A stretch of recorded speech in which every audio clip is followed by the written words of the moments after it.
Falando sobre pós-impressionismo, não podemos nos falar sobre Cézanne, o conhecido pai da arte moderna, chamado assim, inclusive, por ninguém menos que Pablo Picasso. Mas pai, por quê? Que paternidade é essa?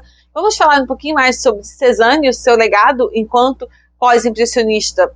Não sei se é o mais importante deles, porque também temos Van Gogh nesse bolo, mas certamente dois, e com certeza um dos artistas mais revolucionários intelectual e filosoficamente que a história da arte já viu em todos os tempos. Depois da vinheta.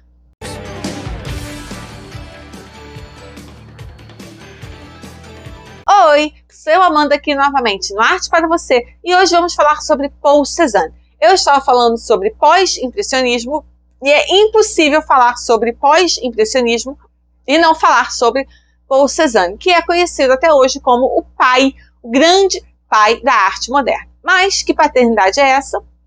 Por que ele é chamado de pai da arte moderna? Inclusive por ninguém menos que Picasso, então não é por qualquer um. E vamos entender exatamente, né, qual foi o passo tão grande, tão fundamental que ele deu para dar, né, para ser considerado, né, o pai de todos os que vieram depois, né, exatamente qual foi a gênese dessa paternidade. Eu já tenho um vídeo aqui sobre o Cézanne, especificamente sobre ele, mas agora vamos falar, né, sobre a luz aí do pós-impressionismo que eu falei no vídeo anterior.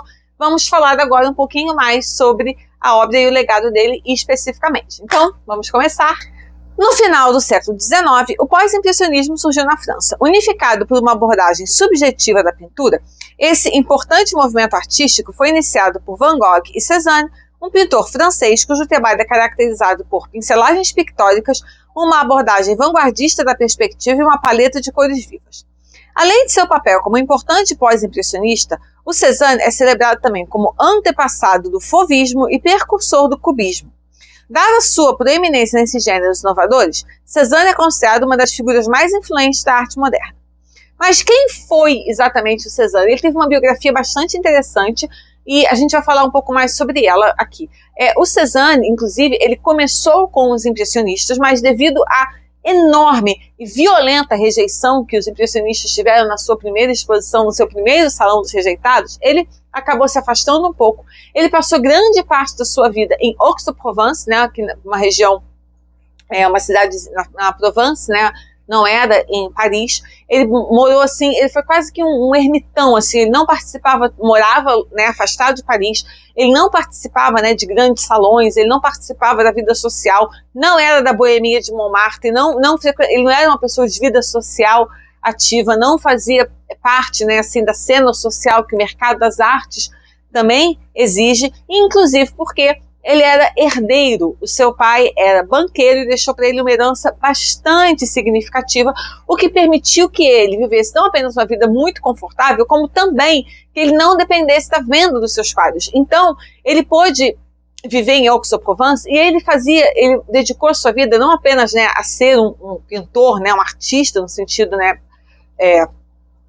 laboral do termo, digamos assim, como também alguém que se dedicou a pesquisas, né, estéticas, filosóficas, bastante profundas, né? Então, ao mesmo tempo que ele era um artista, ele também tinha um quê de acadêmico, de pesquisador, de pensador, de filósofo, né? Um pesquisador, assim, que tinha uma vontade de um empreendimento estético, artístico e filosófico de uma profundidade, assim, assombrosa. E pôde se dedicar a isso. Então, ele também não precisava estar necessariamente em Paris, circulando com os marchands, com os donos de galeria, com os compradores, com os outros artistas. Isso não era tão importante para ele quanto era para outros artistas que dependiam de vender a sua arte para viver, para sustentar suas famílias, porque ele tinha esse rendimento e também porque ele precisava de um ambiente que permitisse a ele fazer lá as super, né, pesquisas e se dedicar ao empreendimento intelectual que ele queria e tinha, do tamanho que ele queria e tinha, porque ele tinha nessa possibilidade de dedicar a vida quase que exclusivamente a isso. Eu falei, ele nasceu em Aix-en-Provence, né, no sul da França, em 1839 e passou a maior parte da vida por lá, mas também expunha em Paris. E, embora ele tenha, como eu disse, começado com os impressionistas, tenha mantido inclusive uma relação de amizade e de colaboração com eles, ele não se considerava um impressionista e ele não levou bem a rejeição que os impressionistas tiveram no começo. Inclusive foi um motivador para ele se retirar de volta para o sul da França, né? Foi um golpe muito, muito duro.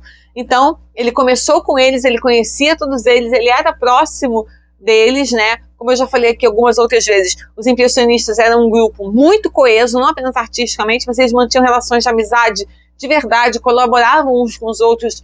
Muitos deles dividiram ateliês e depois, mais velhos, eles frequentavam os ateliês uns dos outros. Alguns ficaram, assim, inclusive, especialmente amigos, assim, no sentido, né, como o Monet e o Renoir, que eram muito amigos, e as famílias eram muito amigas ao longo de toda a vida.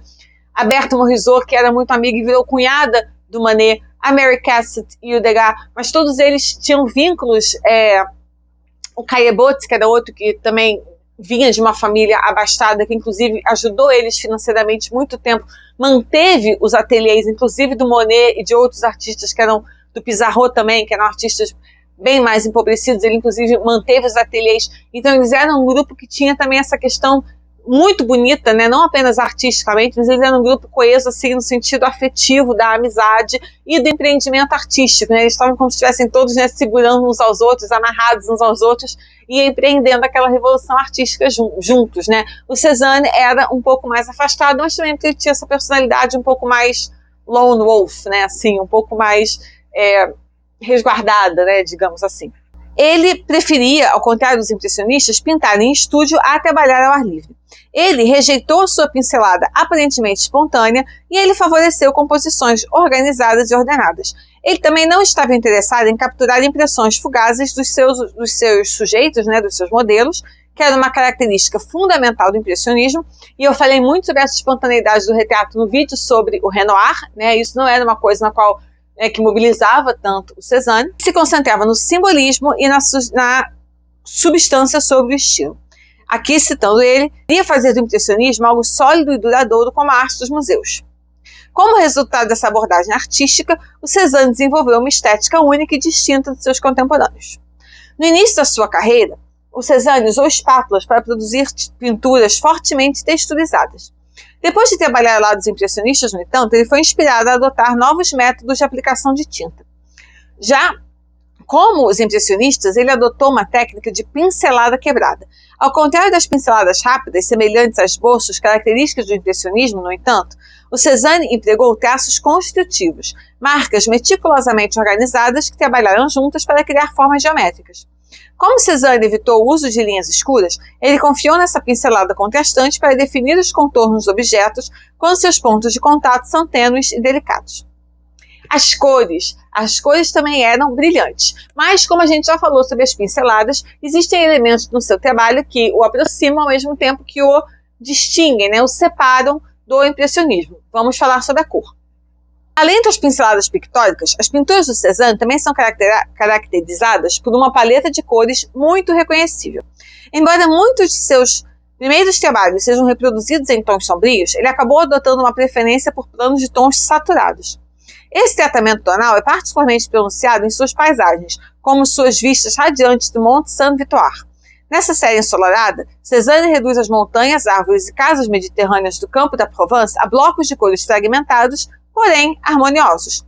Esses planos policromáticos adicionam uma sensação de profundidade a cada representação panorâmica e mostram a abordagem vanguardista de Cézanne para representar a natureza.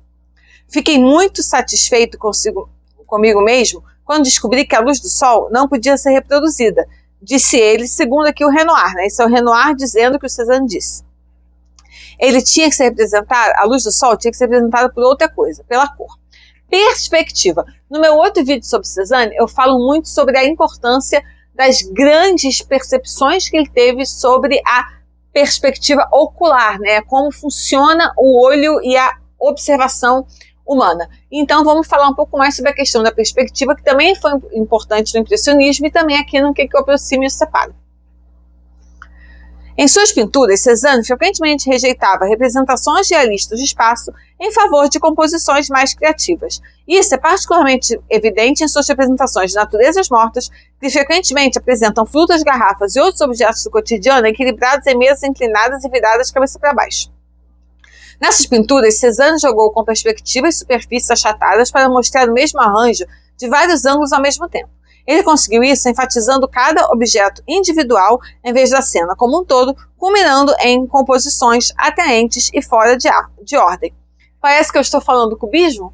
Parece mesmo, porque eu não estou falando do cubismo em si, mas essas primeiras essas colocações, essas percepções e essas sacações do Cézanne foram a primeira sementinha ali do cubismo. Isso ia ser pego depois pelo Picasso e pelo Braque. Eles iam usar esses primeiros princípios para colocar, né, e para estudar e para implementar o que viria a ser conhecido como o cubismo. E aqui é o próprio Braque falando. O Braque observou em 1957. Somos filhos de Paul Cézanne. Depois dele, Picasso e eu podemos receber muito crédito por isso, mas a semente, a raiz, veio dele, e não teríamos feito o que fizemos se não tivéssemos observado o que ele fez antes. Quando combinado com suas pinceladas analíticas e paleta de cores vivas, é essa abordagem única da perspectiva que levaria Picasso a chamar Cézanne de o pai de todos nós. Então, essa aqui foi mais um videozinho sobre algumas, né, dos saltos aí, né, de diferenças aí que o Cézanne fez, que levaram a avanços na arte moderna.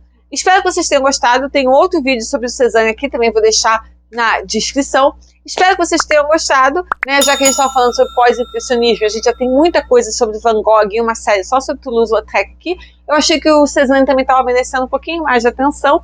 Pretendo voltar a falar sobre ele mais aqui, porque ele é um artista gigantesco que merece. Espero que tenham gostado. Não esqueçam de dar o like, que me ajuda muito. Não esqueçam de se inscrever também no canal. Compartilhem o vídeo, caso vocês lembrem ou saibam de alguém que vocês acham que vai gostar, que vai se interessar pelo conteúdo. Vejo vocês no próximo vídeo e até lá. Tchau!